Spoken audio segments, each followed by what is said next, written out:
If you don't have a technical background, but you still want to learn the basics of artificial intelligence, stick around because we're distilling Google's 4-hour AI course for beginners into just 10 minutes. I was initially very skeptical because I thought the course would be too conceptual. We're all about practical tips on this channel. And knowing Google, the course might just disappear after 1 hour. But I found the underlying concepts actually made me better at using tools like ChatGPT and Google Bard, and cleared up a bunch of misconceptions I didn't know I had about AI, machine learning, and large language models. So, starting with the broadest possible question, what is artificial intelligence? It turns out, and I'm so embarrassed to admit I didn't know this, AI is an entire field of study, like physics. And machine learning is a subfield of AI.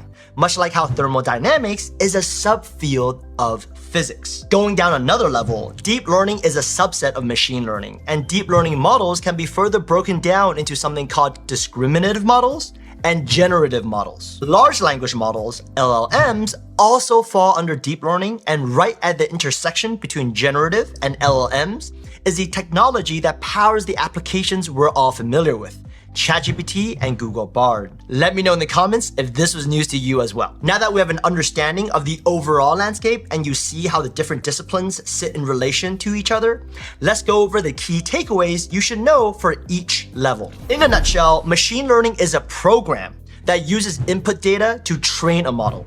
That trained model can then make predictions based on data it has never seen before. For example, if you train a model based on Nike sales data, you can then use that model to predict how well a new shoe from Adidas would sell based on Adidas sales data. Two of the most common types of machine learning models are supervised and unsupervised learning models. The key difference between the two is supervised models use labeled data and unsupervised models use unlabeled data. In this supervised example, we have historical data points that plot the total bill amount at a restaurant against the tip amount. And here the data is labeled. Blue dot equals the order was picked up, and yellow dot equals the order was delivered. Using a supervised learning model, we can now predict how much tip we can expect for the next order given the bill amount and whether it's picked up or delivered. For unsupervised learning models, we look at the raw data and see if it naturally falls into groups. In this example, we plotted the employee tenure at a company against their income. We see this group of employees have a relatively high income to years worked ratio versus this group. We can also see all these are unlabeled data.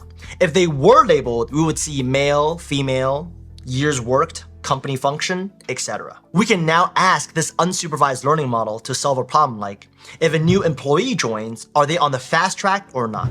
If they appear on